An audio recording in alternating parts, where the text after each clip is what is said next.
Well, in the budgeting process, and I think that's a big part of what's happening right now, there is this LR 542 budget, which talking about everybody has cut 10%. Let's look at the programs. Let's get rid of programs. Tax increases are off the table. It seems to me that you have to keep all your tools on the table. Right. And I'm not saying we should increase taxes. Nobody wants to do that, and I doubt you're willing to say that. but what tools would you keep on the table, and what tools do you think are important in balancing a budget? Well, I think you're absolutely right. I think you keep all the tools on the table. I don't think taking a 10% meat cleaver approach to the budget is the right way to do it, and I've been very clear about that. Part of the reason for that is that just makes all levels of government inefficient. And what you need to do is prioritize, and you need to say this is something that's important to Nebraska, it's something important to the people of Nebraska, and we need to focus our efforts on making sure we can get that done. One of the things I've talked about, particularly again in Health and Human Services, since I know that's kind of your ballpark, sure, is regionalizing it back. You know, we've tried this centralization concept for several years, and it just isn't working.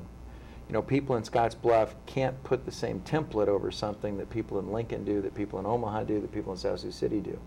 We have local problems, and the locals have a better idea how to solve those problems. The other thing we don't do in state government right now is we look at ways to throw money at stuff. And I don't necessarily think that's the right way to do it. I think sometimes you have to look in your wallet and say, well, we don't have the money, but is there another way? Is there another way that will help us accomplish the missions and the goals that we want to do? One of the things that I've talked about is state aid to schools, revamping the way we provide state aid to schools. You know, currently, a lot of the 3rd district, if not all of the 3rd district, and most of the rural first, is taking a big hit on their state aid money.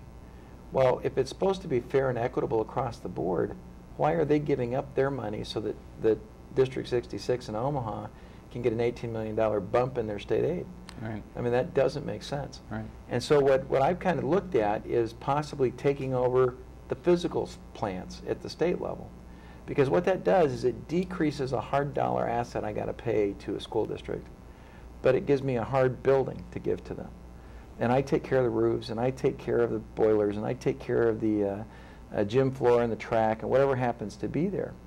You develop a matrix, and when that matrix is met, the district notifies the state says, hey, or the district says, hey, we've got this problem. State comes in, yep, we agree with you. What do we do to fix it? There's been a lot of pushback on growth districts. But in its pushback, I don't quite understand, because again, it's a matrix. The districts use a matrix to determine if they need a new school. And then what they do is they look at all the local folks and say, we need a bond issue to build our new school. Well, if the state comes in and says, hey, we'll build you your new school, and you know what we're doing is we're saving money on the state budget side, because it's not just a shift of resources. It's not $950 million that's currently set aside in the biennium for state aid. It's some smaller amount that's more manageable in the state aid formula. And you know, that's kind of some of the thoughts that we've had. And so the kid in Cozad gets the same quality education as the kid in District 66. That's exactly right. LPS and so on. That's exactly right. And that needs to be the key. And right. I think that's what people want to hear. I mean, right. To me, that's the most important thing. Well, what about the university?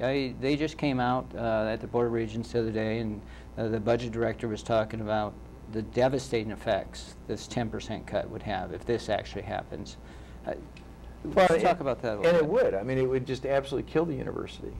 You know, one of the things that, and this is a hard thing to talk about with people, but one of the things we need to look at is what is the real cost to educating a student in the university system, and then taking that the next step and saying, what are they paying?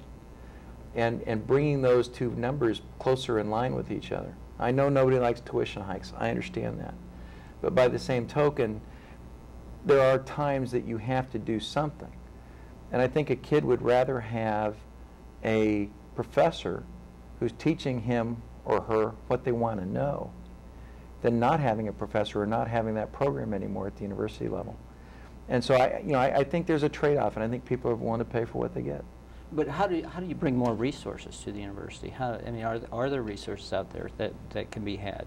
Well, I think I think one of the things that's going to happen, and it's actually kind of an exciting time for the university, is to switch into the Big Ten, because the Big Ten has some very unique ways of doing things.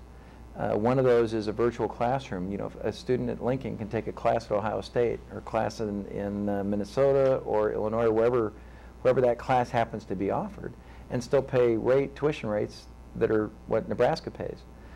So that's, I think, very exciting, and I think that that's going to make a huge difference in the way education is delivered to the university system in Nebraska. You know, actually, speaking of this virtual learning and distance learning, out in your area, they've got it down. When I go out to Chadron State College, if I speak in a classroom, there's always kids from Scottsbluff, there's always kids from Alliance, there's kids everywhere. They do a great job. You try to bring that out to this side of the state, and it's like they're confused. So, I find that with a lot of things. Yeah, no, it's very interesting. I'd like to talk a little bit about working men and women.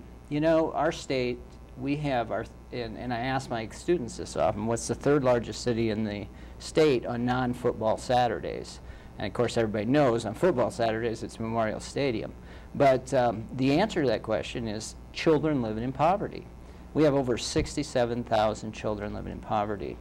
But another statistic from the Annie Casey Foundation that we consistently are #1 or #2 on is children living in poverty whose parents are working full-time. So it's not that parents don't have the Nebraska work ethic. They're out there working their butts off, but they can't feed and clothe their kids. What can we do for those people? Well, there's a two-part thing I think we do. One is we have to look at hard numbers with the state. For instance, there's 7 Department of Road workers out in the Grand area near Grand Island that are working 2 jobs to make ends meet out of a 10-person crew. Well, that tells me that salaries are out of whack for working folks at the working level. And one of the things we need to look at, you know, I applied the federal government for finally kind of taking on the minimum wage ghost, if you will, or boogeyman, if you will, and getting wages.